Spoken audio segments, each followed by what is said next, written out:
গান, নাচ ও লেখালেখির পাশাপাশি আমার রান্নাবান্না করতে বেশ ভালো লাগে। বিভিন্ন রকম রান্না করার চেষ্টা করি, সেটা বলতেও লজ্জাবোধ করি না।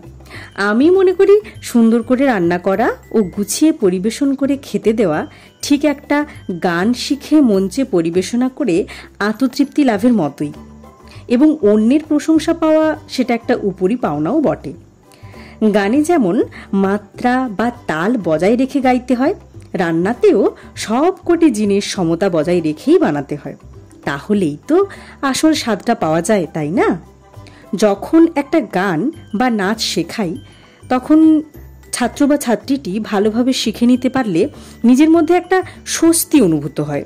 শেখানোর ইচ্ছেটা আরও অনেকটা বেড়ে যায়, শেখার ইচ্ছেটাও বেড়ে যায় অনেক গুণ। তেমনি রান্না করে যখন পরিবেশন করি, তখন যখন অন্যরা খেয়ে প্রশংসা করে, সেটাও কিন্তু সমপরিমাণ আনন্দ অনুভূত হয় নিজের মধ্যে, এবং আরও নতুন নতুন কিছু বানানোর ইচ্ছেটাও নিজের মনের মধ্যে যেন বাড়তে থাকে। যাই হোক, এটা কিন্তু পিঠেপুলির মাস নয়, তবুও খেতে ইচ্ছে করছিল তাই বানালাম এই পিঠে। আর ভালো লাগলে ভিডিওটি তোমরা অবশ্যই লাইক করো, আর সবাই ভীষণ ভালো থাকো। আজকের মতো টাটা।